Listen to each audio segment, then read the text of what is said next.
Ah, que bom. Tô te vendo direitinho. Bom, então a gente vai começar aqui com as apresentações e seguir, né? O pessoal vai entrando aí conforme chegando a hora. Então, sou Letícia Oliveira, sou neuropsicopedagoga, psicopedagoga também, e trabalho, minha especialização é com TDAH, e trabalhei muito tempo com autismo, parei depois que tive neném, e aí voltei. Voltei no ano passado a trabalhar com autismo por causa da procura, né? Estava muito grande, orientação, né? Pais pedindo orientação, e também as escolas que eu dou mentoria, que eu dou assistência, né? Sempre tem casos, então a gente nunca tem como acabar escolhendo só um transtorno, né? A gente acaba, quem está na escola, sempre abraçando todos os transtornos, né? Então, aí minha convidada de hoje é a Karine, ela vai falar um pouquinho para vocês e já vai apresentar o livro que a gente vai comentar aí hoje. Aí, Karine, a palavra é sua agora. Eu sou ansiosa de natureza, viu? Ah, tranquila.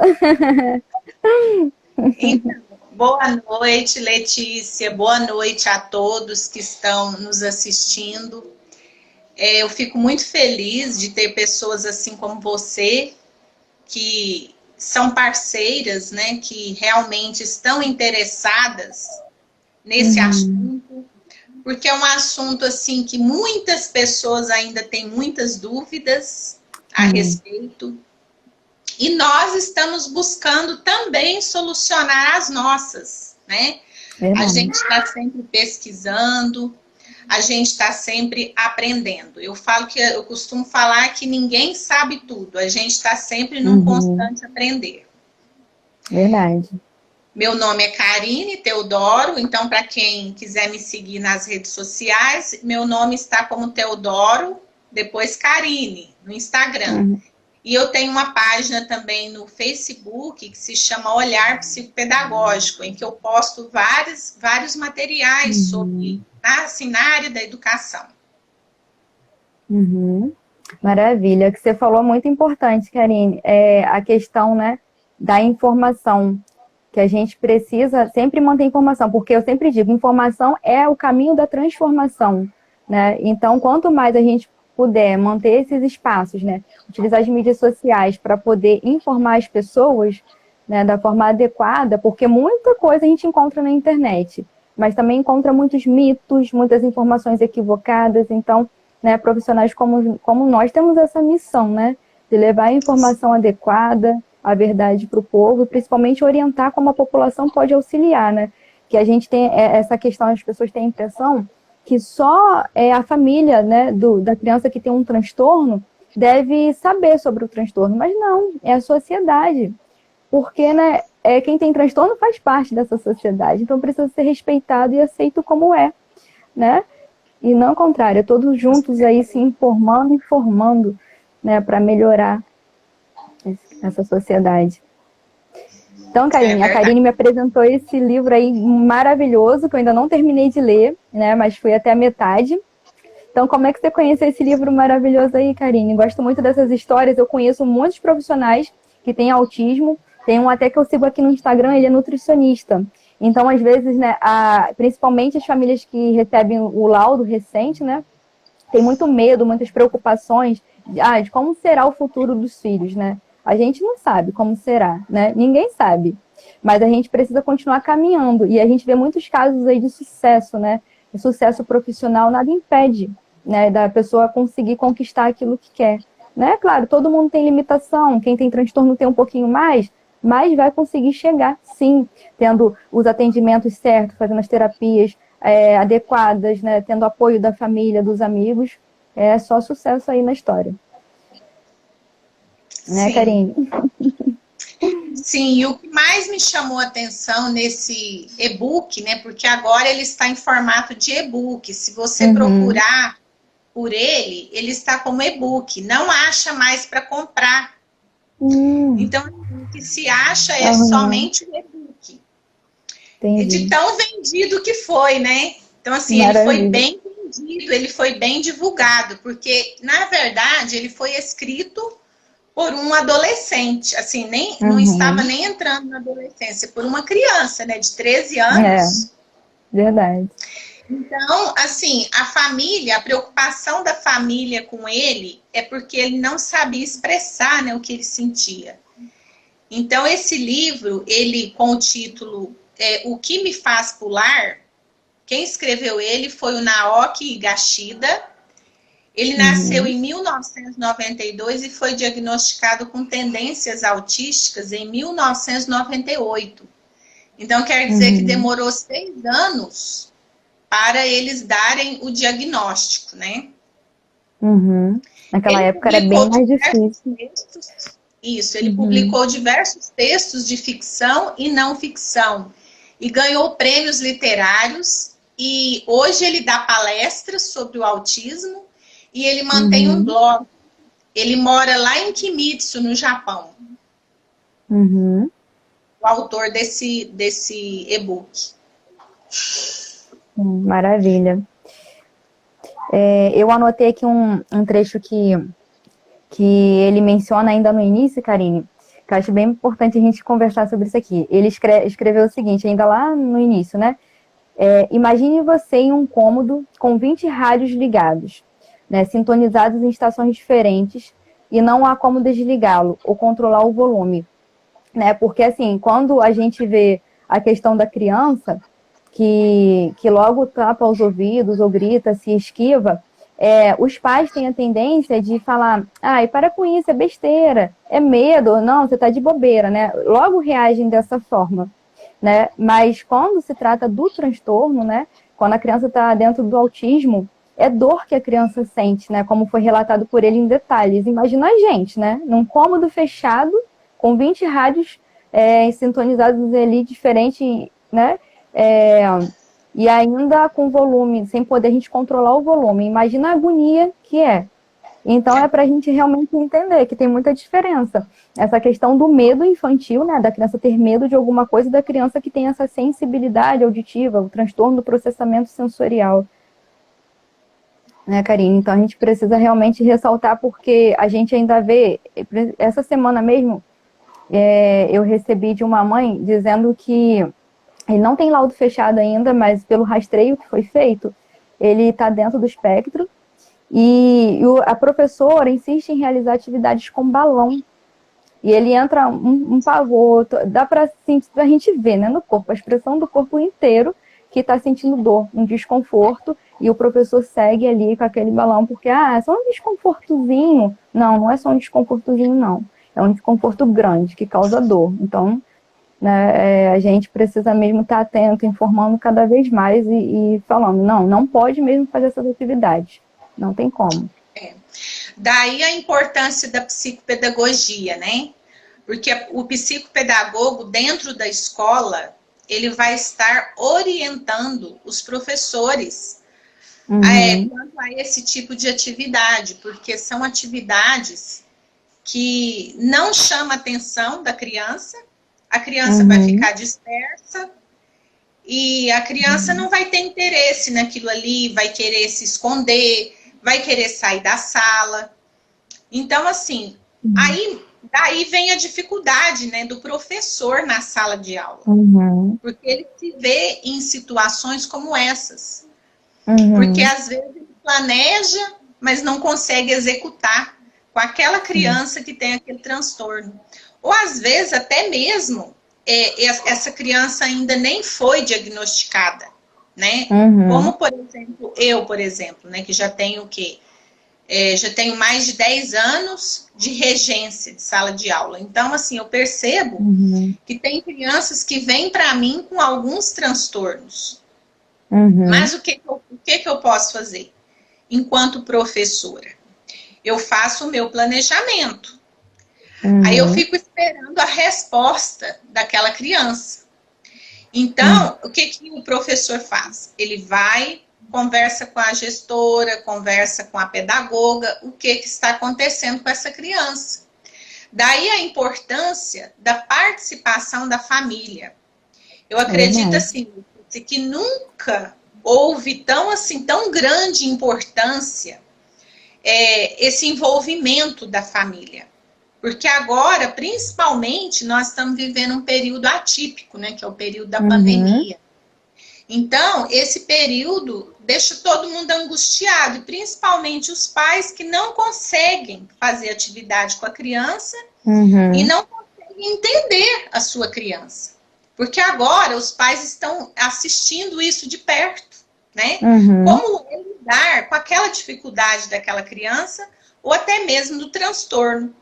Porque às vezes a criança nem foi diagnosticada ainda. Como é o caso desse menino, né, de 13 anos, que escreveu esse e-book.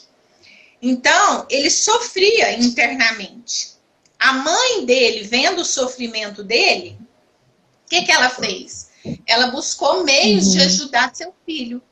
Então, de alguma forma, ela ajudou ele, ensinando ele a ler, a escrever, né? No caso, as primeiras letras do alfabeto naquela prancha. No livro ainda cita que era uma prancha de alfabeto, em que ali ele aprendia as primeiras letras. Então, quando ele aprendeu as letras, ele começou a já montar as sílabas, depois as palavras. Então, ele foi aprendendo devagar, e a mãe ali auxiliando ele. Então, o que aconteceu? Ele escreveu um livro. Com 13 anos, um autista escreveu um livro. Então, que parecia impossível, né? E nesse livro, a realidade. E nesse livro ele fala da angústia dele. Então eu recomendo vocês a procurar esse e-book, porque é muito interessante a história dele. Verdade. Quem tá lá no meu grupo, coloquei lá. Então, ó, quem quiser participar, eu reposto o e-book para vocês. Tem até uma pergunta que ele faz no livro, que ele fala assim, ó, por que as pessoas com autismo, elas falam tão alto e de forma estranha?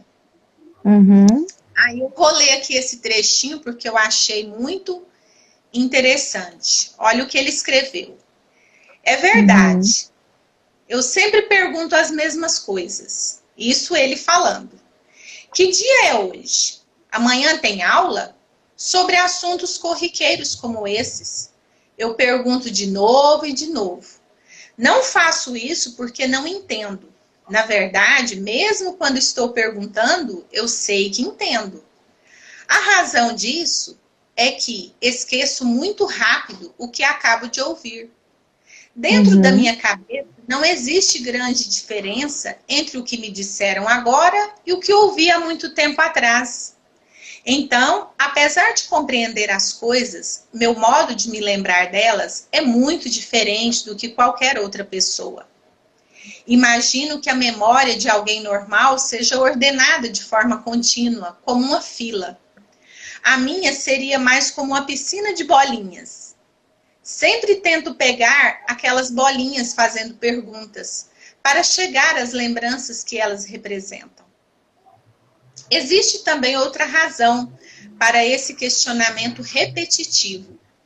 Ele permite que a gente brinque com as palavras. Não somos bons em conversar, e não importa o quanto nos esforcemos. Nunca falaremos com tanta facilidade quanto vocês. A grande exceção, porém, são aquelas palavras e frases que nos são familiares. Repeti-las é muito divertido. É como um jogo de bola, ao contrário das palavras que nos mandam dizer. Repetir perguntas que já conhecemos se torna um prazer. É como brincar com sons e ritmo. Então, quer dizer, a repetição para o autista é um prazer. No caso, são as denominadas estereotipias, né? As estereotipias, elas acontecem em situações em que o autista se sente bombardeado por estímulos. E essas ações repetitivas ajudam a pessoa a se reorganizar internamente e processar tudo aquilo que está sentindo. Então, o que fazer quando a criança fica repetindo muito? Toda hora ela repete um movimento, ela repete uma fala. Então, quando isso acontece várias vezes ao dia, em excesso, no caso, o que é recomendado? Então, a ciência mostrou para a gente, né, porque a gente tem que buscar tudo embasado na ciência. Então, o que foi estudado? Foi estudado que o autista ele precisa ter uma vida ativa, com educação física, tem que colocar os autistas para fazer educação física, porque eles têm muita energia. Eles precisam ter momentos de musicalização. Mas eles não gostam de barulho. Realmente, eles não gostam, mas existem técnicas de musicalização que pode acalmar essa criança. A integração sensorial, ou seja, aguçar os 5 sentidos, né? Que é o tato, o paladar, a audição, a visão, porque o autista, ele é muito visual. Então, não adianta você só ficar falando, faz isso, faz aquilo outro. Você, às vezes, vai ter que mostrar além, você vai ter que mostrar em forma de figuras, né? Então, para o autista, é importante mostrar figuras, né? Que são as denominadas PECs, né? Não sei se você já ouviu falar. Sim, e tem também a ABA, isso, que é a análise do comportamento aplicada, né? Que os especialistas estudaram, porque a ABA não é uma técnica, ela é uma ciência. Muita gente fala assim, é uma técnica. Tem pessoas que até se usam de maldade, falam assim, isso aí foi feito para adestrar cachorro. Mas não. A ABA, ela foi muito estudada, foi estudo assim de vários anos. Então, foi pesquisadores que estudaram a fundo mesmo os autistas. E eles criaram essa ciência, né, que é a análise do comportamento aplicada. E também é recomendado para o autista as terapias, as psicoterapias, muito importantes para os psicólogos, para trabalhar o emocional, né, dessas crianças. Verdade. Nesse trecho inicial que você falou, você disse que ele se esquece, né? É bom a gente também ressaltar que, às vezes, a criança que, né, foi diagnosticada com autismo, ela também pode ter o TDAH, né? Ou pode ter deficiência intelectual. Então, a gente precisa estar atento a todos os detalhes, né? E aí entra a análise funcional, os protocolos de rastreio, tudo certinho aí para a gente poder, né? Aí você falou dessa questão das habilidades sociais, né? A gente precisa muito trabalhar as habilidades sociais num contexto inteiro, né?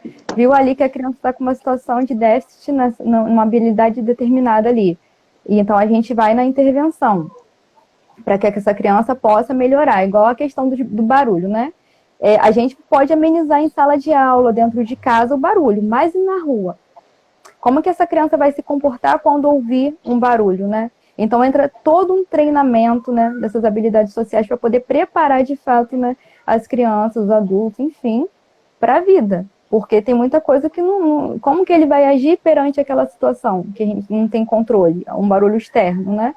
Então a gente realmente entra aí com esse treinamento. Aí você falou também da questão, né, da ciência ABA. Ela realmente é uma que tem mais efeito, surte mais efeito, que a gente vê aí que as crianças estão tendo um resultado maravilhoso e adultos também, né? Então, realmente, eu sempre falo, ABA é vida. E não só para autistas. Às vezes a gente pensa que a análise do comportamento é só para quem tem autismo, não. Para quem tem TDAH, eu aplico para quem tem TDAH, ou até mesmo para uma pessoa que não tem transtorno nenhum, mas tem déficit nas habilidades sociais. A gente entra como treinamento aí também. A intervenção, ela dá muito efeito. Né? Também. E esse trecho você finalizou? Eu anotei um outro aqui. Você leu o 2, não foi? O 2 e o 3. Aí você falou da questão ali também da ecolalia, né? Quando a gente identifica a ecolalia, né, a gente já sinaliza para fono. Se alguém aqui não souber o que é ecolalia, né, quando a criança tem uma fala repetida, né, a gente pergunta para a criança qual é o seu nome, aí a criança, ao invés de responder o nome, vai perguntar a mesma coisa, qual é o seu nome, né? Então a gente já entra num treinamento, né, de não reforçar quando a criança fala. Tem que ter essas orientações para os professores, porque às vezes o professor acaba achando engraçado, ou o pai, a mãe também acaba achando engraçado, a gente não pode reforçar. Então a gente tem que ajudar a criança a falar o nome dela. também tem ecolalia tardia, que às vezes é um pouco, às vezes a criança apresenta ali a ecolalia, lá por seus 2, 3 anos, aí faz terapia e depois sai da terapia, aí fica bem. Daqui a pouco, quando ela está lá por volta dos seus 7 anos, volta uma ecolalia. Aí a mãe fala o quê? Chega na terapia, retorna para a terapia depois de alguns anos e fala assim, nossa, ela é muito boa de memória. Grava um livro inteiro. Nossa, grava as falas de todos os personagens. Gente, isso é ecolalia. Se a gente for olhar para o histórico da criança, né? Principalmente os que não fecharam. Já fizeram rastreio, deu positivo, mas a mãe não levou pro neuro, não finalizou, porque tem famílias que são resistentes. Quando melhora na terapia, acaba não querendo ir pro neuro, né? Porque a gente tem a terapia precoce, que a gente incentiva, principalmente nas crianças pequenas, porque os sinais de autismo a gente já vê em bebês. Então, eu sempre oriento, percebeu? Vem para terapia, né? Normalmente, a gente consegue um diagnóstico aí a partir dos 3 anos. Tem neuro que dá quando a criança está maiorzinho, né? Aí vai depender de cada localidade. Mas tudo é uma questão de observação, né?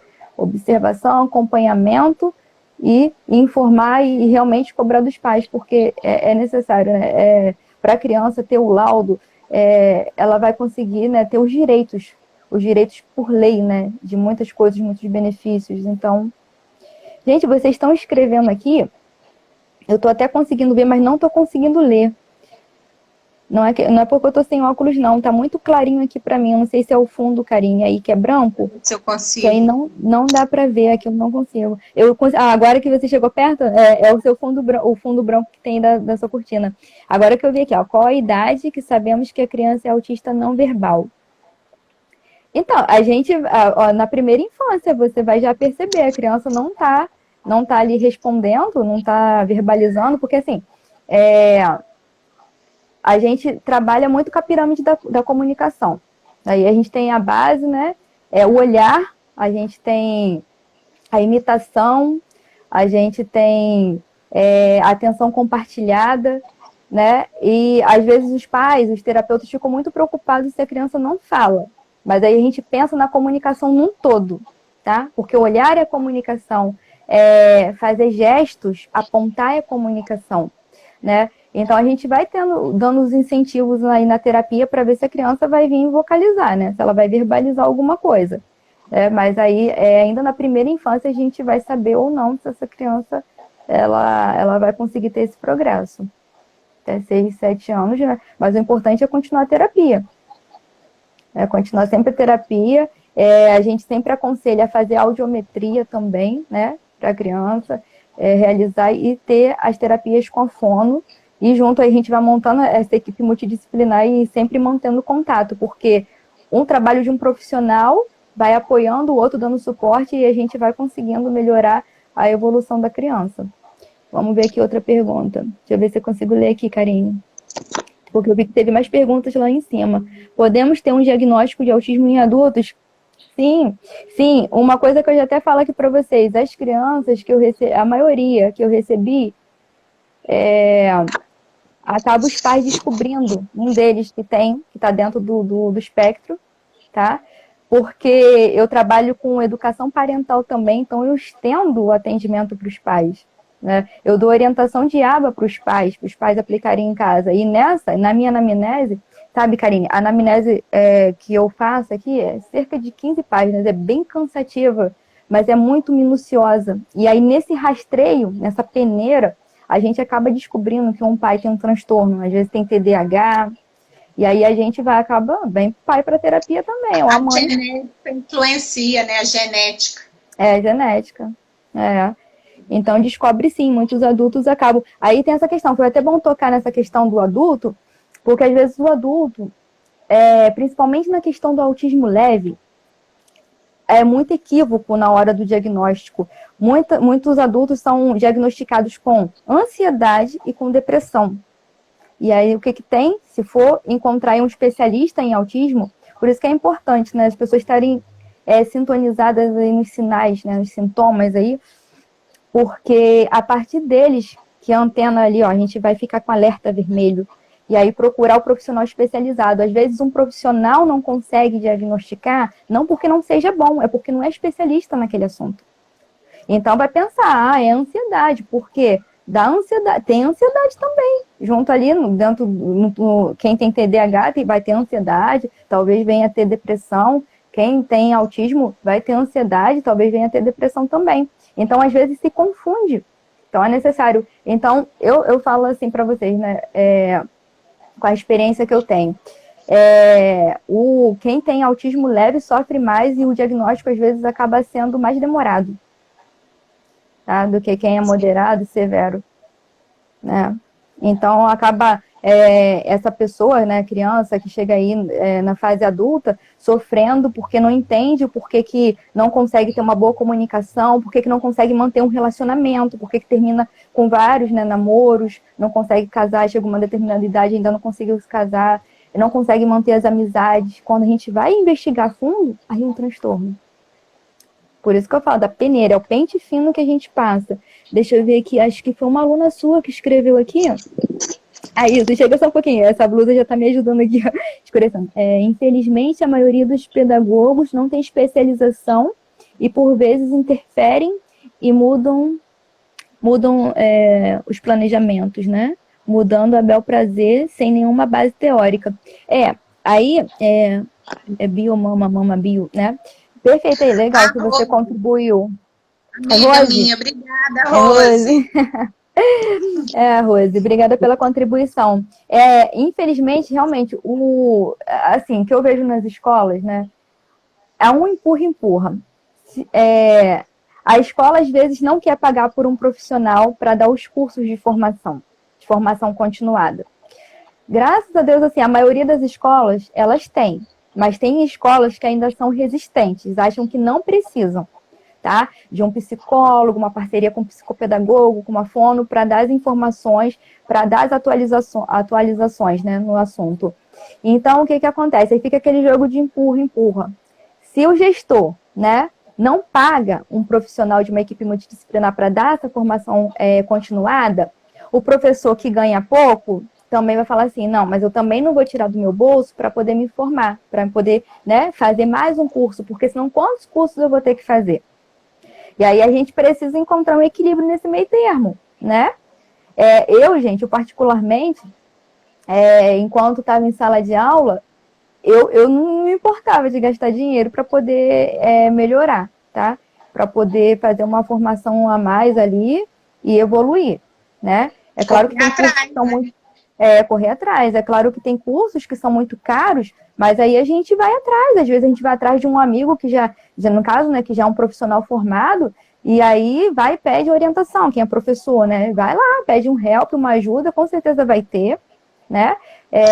Na internet a gente encontra muitos profissionais que compartilham informações, então consegue também. Então a gente precisa estar ali. Por quê? O professor precisa pensar, né? Tudo bem, tem todas as dificuldades da falta de apoio, às vezes, né, dos gestores, da falta de recursos, da falta de dinheiro, mas tem jeito. Sempre tem um recurso, sempre tem um caminho, né? Então, quando eu invisto, né, eu professor, invisto em mim para poder melhorar, eu melhoro num todo. Eu não só estou investindo em um aluno, mas na qualidade do meu trabalho. Porque eu tenho um aluno autista, um aluno com TDAH esse ano, mas os outros anos eu também posso receber. Então, esse investimento vai ficar para a vida toda. É um investimento na profissão. Então, a gente tem que pensar, né? A longo prazo também. Então, apertou um pouquinho? Ok, apertou. Mas vai ser um investimento que vai ser para a vida toda. Então, eu acho que a gente deve partir desse princípio aí de pensamento. Sim. Inclusive, até as famílias estão buscando essa ajuda e esse conhecimento. Porque essa ciência naba, os pais têm que saber lidar com a criança, têm que saber aplicar.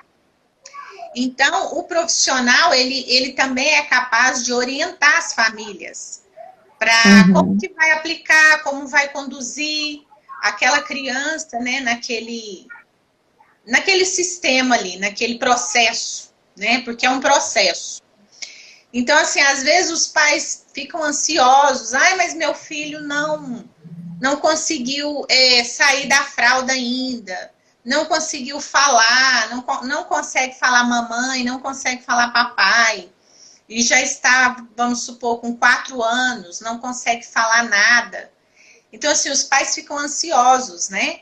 Para que o filho fale rápido, para que o filho desenvolva rápido, deixe a fralda. Mas tudo é uma questão de processo, né? São processos mentais. Então, daí a importância do neuro, igual você falou, né? A família procurar o neuro. Porque a maioria dos casos que a gente vê são pediatras que estão diagnosticando as crianças. Então, é muito importante os pais também levar essas crianças em um neuro, porque o neuro, ele é o especialista que vai dar o laudo, que vai fechar, né? Vamos falar assim, que vai fechar o laudo. Se realmente aquela criança só tem sintomas autísticos, ou se vem também acompanhadas comorbidades. Porque talvez, igual você falou, ele pode ter outras comorbidades que vêm junto. É verdade. Teve um ponto aqui também que eu não falei, sobre a ciência ABA. Muitas pessoas, né, que, porque não conhecem, né, tem alguma certa resistência e não entendem essa ciência, porque assim, a gente trabalha com reforçadores, né, sistema de reforçadores positivo. E aí pensa que a criança sempre vai ganhar, né? Mas aí vai estar favorecendo a criança, ela não vai entender o que de fato está errado. Não, a gente foca de fato no comportamento positivo, né? Porque assim, quando a gente reforça um comportamento positivo, né, algo que a criança faz, legal, tudo certinho, a tendência, né, se tem muita chance desse comportamento aumentar. Então a gente tira o foco um pouco do comportamento negativo e foca no comportamento positivo. E aí a gente vai fazendo esse manejo do comportamento negativo para poder ensinar novas habilidades, né? Para, de fato, a criança ir deixando aquele comportamento né, que está disfuncional, né? E aí a gente vai trabalhando e treinando, e é um trabalho de paciência, né? Ontem eu estava atendendo 2 mães, ensinando a terapia ABA em casa, né? Para essas mães aplicarem. E aí eu falei, gente, é muita observação. Tem que ser muita observação e muita paciência, porque a gente tem que fazer o quê? Observar como a criança brinca, né? E entrar nessa brincadeira da criança, permitir que a criança conduza, né, a brincadeira. Porque assim, a gente escuta muito que a criança que tem autismo tem um brincar disfuncional. Só que uma coisa que eu vou compartilhar com vocês, é disfuncional pra gente, mas para essa criança não é disfuncional. A gente usa esse termo, tá errado? Não tá errado. Mas a gente precisa também ter um pensamento fora da caixa. Existe um motivo no cérebro daquela criança pelo qual ela faz aquela ordenação de brinquedos, né? Que ela faz daquela forma. Então, a base de tudo é a gente conseguir atrair o contato visual dessa criança. Conseguiu atrair o contato visual dessa criança, a gente vai entrar na brincadeira como a criança conduz. Porque ela vai gerar conexão.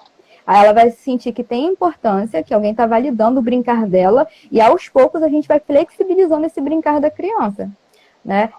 No workshop eu vou explicar na prática esses exemplos aí, né? Porque fica mais palpável quando a gente traz materiais, né? E aí explica. Mas assim, os detalhes fazem total diferença. Total diferença na terapia. Verdade. E tem mais comentário aqui. Ai, meu Deus, não consegui ler. Nesse caso, os professores têm que estarem se atualizando, mas os gestores públicos não analisam tecnicamente na contratação de profissionais. Em alguns casos, infelizmente, não analisam mesmo, não. Mas tem formação continuada, né, no público. Aqui o outro, o problema os professores que não são pedagogos ou psicopedagogos não saem capacitados das licenciaturas. Está passando da hora de reformular as grades curriculares das licenciaturas.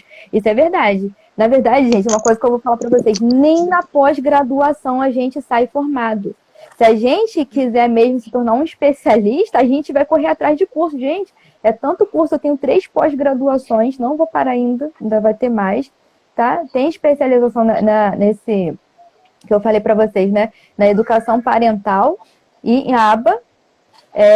E aí a gente vai fazendo várias outras especializações, porque a gente vai vendo que o nosso aprendente, eles precisam de mais, de um pouco mais da gente. Então, a gente vai atrás.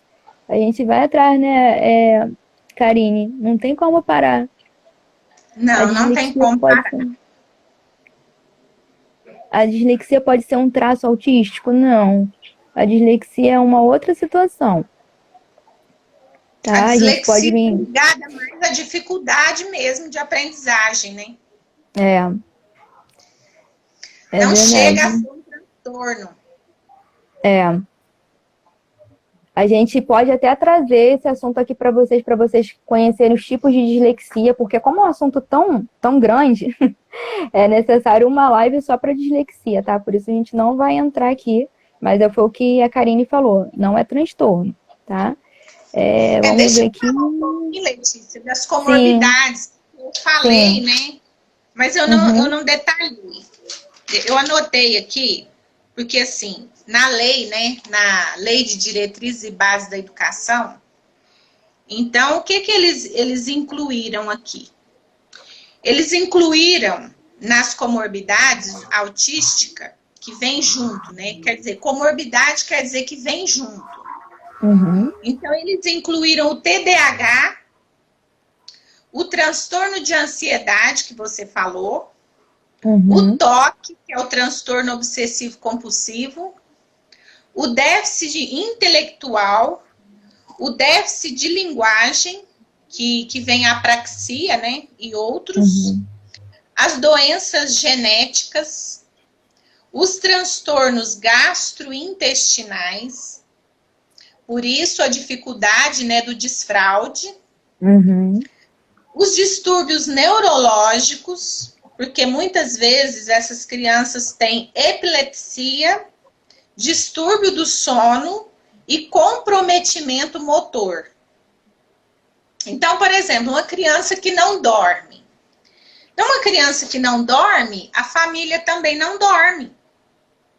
Então, o que vai acontecer? Essa família vai ficar desgastada, ela vai ficar estressada. Por quê? Porque o sono, ele é muito importante. Então, se a criança não dorme o período suficiente que ela tem que dormir, e ainda mais tomando medicação, né? Porque geralmente essas crianças são medicadas. Então, o que acontece? Ela não vai ter uma aprendizagem adequada, né? Ela não vai conseguir aprender. E a família também vai ficar estressada e não vai conseguir ensinar, né? Não vai conseguir conduzir essa criança também. Vai gerar o quê? Estresse. Então, daí a importância da terapia, da psicoterapia, para trabalhar o emocional. Então, foram evidências, né, científicas que comprovou isso, que os autistas, eles podem vir com essas comorbidades. Perfeito, Karine. Eu vou até complementar aqui uma partezinha. Quando você falou de distúrbios gastrointestinais, né? Aí já entra um alerta, até eu trabalho em parceria com nutricionista também. Por quê? Crianças autistas, gente, têm muita alergia. Normalmente pode ter uma alergia à proteína do leite, a glúten, sempre vai ter algum tipo de alergia. Se a gente fizer aquela anamnese bem detalhada, vocês vão perceber que vai ter uma alergia. Então, o que a Karine falou, se essa criança está com uma questão, né, fisiológica aí, descompensada, como é que vai acontecer a aprendizagem? Um desconforto grande desse? Não vai acontecer. Então, tudo é um quebra-cabeça. Cada profissional fazendo a sua parte para a aprendizagem poder acontecer. Né? Se a criança não pode estar em desconforto, exato. E aí tem essa questão que a Karine falou aí, gente, do sono. A criança que é amamentada com leite materno, normalmente até 1 ano e meio, né, se ainda for amamentada, ela vai acordar 1 a 3 vezes aí durante a noite para pedir um mamazinho, dependendo como for a questão aí do desmame, né? Normal, isso aí é esperado. Só que aí, entre 1 ano e meio a 2 anos, se essa criança continuar acordando de noite, né, e já aconteceu o desmame, não é normal, tá? Então tem que ligar aquela questão aí no sinal de alerta, tá? Porque aí já é alteração do sono de fato, e como a Karine leu, tá dentro aí de um dos sinais, né, do TEA. Então, a gente precisa realmente difundir essas informações, tá? Porque, às vezes, os pais, né, estão ali cansados, já não sabem mais o que fazer, e aí essa família acaba de uma forma tão descompensada, ficando, né, desequilibrada assim, e aí precisa ter esse amparo, ter essas informações para poder logo procurar o profissional certo, né? Do que Sim. ficar procurando aí, às vezes, né, informações de parentes. Aí, tem um remedinho aí para dormir, aí taca na criança, dá para a criança. Não é assim, né? Tem que procurar logo o médico mesmo, neurologista, para poder facilitar a vida, né? Como a Karine falou, o sono é importante, muito importante. Senão, dificulta a vida toda. O neurologista, o neuropediatra, né? Esse profissional Neuropediatra. especialista é muito importante os pais, a família buscar para estar assim Verdade. entendendo, né? Como essa criança é, porque não existe autista igual.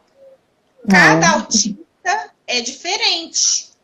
Então, a gente não pode ficar comparando. Ah, mas o fulano da vizinha não é assim. Ah, mas o meu filho é diferente do fulano. Então, a gente não pode ficar comparando. Aliás, nem as crianças que são típicas a gente não pode comparar, né? Então, as Verdade. atípicas também a gente não pode ficar comparando. Porque cada autista é de um jeito. É verdade. Cada um vai ter uma forma. A terapia ABA nunca vai ser igual, ou qualquer terapia, não vai ser igual para as crianças. O que a Karine falou. Cada criança, ela tem o seu jeito de ser, a sua vivência, né? A criança ali, ela tem os seus déficits, né, no desenvolvimento, mas ela traz consigo muita aprendizagem do meio que vive, da casa, do que rodeia, da comunidade que vive. Vai ter alguma aprendizagem ali nessa criança, né? Mesmo que ela não verbalize, mas está inserido nela, através do sentir, né, dos sentidos dela, vai ter inserido. Então a gente precisa observar. Primeiro de tudo é a observação, é acolher muito bem a família, escutar tudo e observar, acolher bem essa criança, gerar essa conexão para poder aprender sobre a criança. Eu sempre digo que a gente pode saber de vários transtornos ou saber muito bem sobre um transtorno, mas só a criança vai poder guiar a gente no que a gente vai fazer. Às vezes a gente planeja várias coisas assim, mas muda tudo. É necessário a gente ter o plano A, B, C, D, e nada melhor do que deixar a criança conduzir. Né? Tem uma situação assim, eu trabalho com mentoria, né, para profissionais recém-formados. E aí, é uma questão que acontece muito, que eu sempre bato na tecla, é que assim, chega lá a criança e o terapeuta vai atender. Então, aí a criança, aí vamos dizer que a gente está trabalhando com pareamento de cores, né? E aí a criança pega ali o pregadorzinho e aí não quer fazer o pareamento, né? Brinca, né? Coleciona ele na mãozinha, vai juntando ali, ou então faz de aviãozinho. E aí o terapeuta vai e fala, não, tá errado, não é assim, fulaninho, não é desse jeito. Tá errado o que o terapeuta tá fazendo. A gente deve brincar conforme a criança tá brincando. Vai interagir com ela, gerar conexão. Essa criança precisa sentir que ela é validada pelo terapeuta. Exato, imitar a criança, narrar o que a criança está fazendo. E aí, o que a gente vai fazer? Quem precisa ser atrativo? Eu, né? O terapeuta precisa ser atrativo. Então, a gente vai utilizar diversos recursos. Diversos. Vai vocalizar, vai utilizar... De papel, né? Eu falo que é trocar de papel. O terapeuta imita a criança e a criança imita o terapeuta. É verdade. Perfeito. Desse jeito para dar certo. Desse jeito flui. Karine, você vai ler mais um trechinho? Tem mais algum trechinho para você ler? Tem, é da página 39, que eu achei muito interessante. Uhum. Que fala assim, ó, ele fala, né, o menino, ele fala assim que o autismo, ele também não é moleza para pais e acompanhantes. Olha a observação dele. Né? E criar um filho ou uma filha que tenha essa condição não é trabalho para medrosos. A lacuna entre a teoria e o que está desenrolando no chão da sua cozinha é muito difícil de cobrir. Ou seja, nós conhecemos a teoria, né? E eles têm a prática. Então, a gente tem que aliar, né? E conduzir, como você falou, é através da prática da criança, né? Conduzir o trabalho. Porque não adianta você fazer um planejamento, eu vou fazer isso, aquilo outro. Mas naquele dia a criança não está bem, ela não dormiu direito, ela não comeu, ela está com fome. Como que ela vai expressar isso? Quando ela está com fome, se ela não sabe falar. Então, o autista, ele sofre internamente por causa disso, porque ele sente, ele tem todas as sensações que nós temos, mas ele não consegue expressar em palavras. Então, ele não consegue expressar verbalmente. Então, por isso que vem o sofrimento, às vezes ele fica agressivo, né? Apresenta agressividade. Então, aí aquele olhar, né? O olhar apurado do professor ali com a criança, o olhar apurado do terapeuta que está conduzindo, do fonoaudiólogo que está trabalhando a fala daquela criança. Tem as questões orgânicas, né, que eu falei, que são questões, assim, que é questão de médico mesmo resolver. Então, assim, é muita coisa que envolve o ensino-aprendizagem. Então, é muita coisa. Então, a gente tem que entender, né, um pouquinho de cada coisa. A gente precisa buscar esse aprendizado, buscar informações. E nada melhor do que a observação que você falou.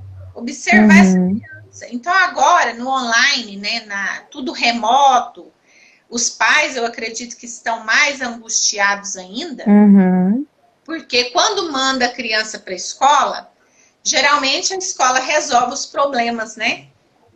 E agora, essa criança está só com a família.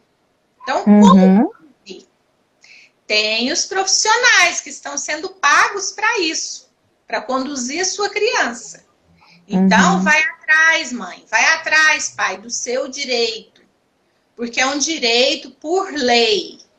É um direito por lei. Muitos pais, eles falam assim, não, vou colocar meu filho na PAI. Tudo bem, é uma opção dele querer colocar o filho dele na PAI. Mas é da obrigação, né? A LDB, ela defende esse direito do autista incluir ele na educação regular. Então, se os pais quiserem colocar o filho em uma escola especial, aí já é opção dos pais. Mas a rede pública, ela tem por obrigação de oferecer, com todo o suporte. Eu costumo falar que com todo o suporte, porque não adianta colocar a criança lá e falar assim, tem que ser assim, assim, assado. Não, é uma equipe. Todo mundo vai trabalhar ali em equipe. Vai ter o fonoaudiólogo, vai ter o psicólogo, vai ter o médico, né? Então, assim, vai ter o professor, que vai conduzir, então, a aprendizagem daquela criança. Verdade. E a importância também do psicopedagogo, né, Letícia? Se toda a escola tivesse um psicopedagogo, eu acredito assim que mudaria tudo, né? Tudo. Verdade, perfeito. Você me fez lembrar de uma situação. Estava conversando com uma profissional hoje e ela disse que na cidade dela não tem TO, terapeuta ocupacional, né? Então, o que acontece? Quando se trabalha em escola, né, quando é psicopedagogo institucional, se não tem TO, gente, lá na redondeza, ou se a criança não é laudada e a gente está vendo os sinais claros ali de autismo, a gente vai trabalhar rotina com a criança, tá? A rotina da escola e vai orientar os pais, tá bom? Não é que a gente vai estar invadindo a área do outro profissional, mas não tem um profissional naquela área, naquela região, né? Ou se tem, a gente vai fazer o quê? A gente vai orientar os pais para levar para o neuro, que é o que a gente está falando bastante aqui, né? Para levar para o neuro, né? Começar a terapia precoce, o quanto antes, sem esperar laudo, e a gente já vai dando. A gente, enquanto psicopedagogo institucional, a gente tem que fazer o que é de melhor. Então, a gente vai dar algumas orientações, sim, para que essa criança comece a trabalhar as habilidades sociais o mais rápido possível. Porque senão ela não vai aprender nada. Então, ela precisa. A gente vai começar daí, não tem outro jeito, tá? É esse o caminho. A gente está quase terminando, tem 5 minutinhos, eu só queria falar algo que eu acho bem importante, porque muitos pais acabam chegando para a gente fazendo queixas assim das estereotipias, né? É o que a gente mais escuta. Então, aí reclamar porque o meu filho faz o flap, porque o meu filho fica limpando a garganta toda hora, enfim, ou fica pulando ou correndo, né? E aí eu sempre levo os pais para a seguinte reflexão. Essa estereotipia, vamos analisar, ela causa prejuízo para a criança ou incômodo para quem está à volta? Tá? Isso é uma reflexão para a sociedade. Por quê? A gente sabe que a estereotipia, gente, por que ela acontece? Porque ela ajuda essa criança a se autorregular. Da mesma forma que às vezes a gente faz assim para coçar o nariz, fica colocando o cabelo aqui atrás, isso também é uma estereotipia se a gente for olhar bem. A gente tem. Ou fica batendo o pé quando está ansioso. A gente tem uma forma também de se autorregular, né? Então essa criança, só que ela tem uma forma mais extravagante, né? Que é visível para todos.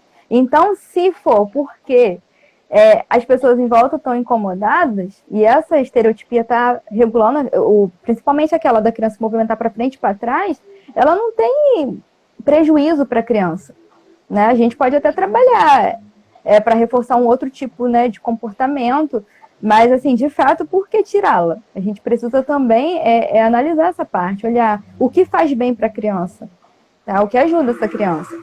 E não só pensar assim, vou moldar o meu filho, eu quero que tire isso, isso, isso, isso. Né? Porque, infelizmente, a sociedade tem um peso de crítica muito grande, aqueles olhares, né? E os pais acabam sofrendo muito, muito com isso. Então, a gente precisa muito acolher e informar muito bem essas famílias, para que elas se fortaleçam, né? Se fortaleçam e voltem a caminhar de cabeça erguida. É meu filho, eu conheço ele, vou seguir. Se gritar o que aconteceu, eu tô aqui, porque eu conheço ele. Então, a gente precisa desse encorajamento, essa força motivacional para as famílias, tá? Para que elas se levantem, né? E junto com a gente, com a escola, as coisas dão certo. Né, Karine? Karine, a gente tem 3 minutinhos, 2. Quer falar mais alguma coisa aqui? Porque senão a live vai cair. Nossa, eu só tenho a agradecer, Letícia. Agradecer muito as pessoas que fizeram as perguntas. E se tiver mais alguém que vai assistir depois, né? É verdade. Se quiser perguntar algo, é só entrar no nosso Instagram, né? No nosso perfil.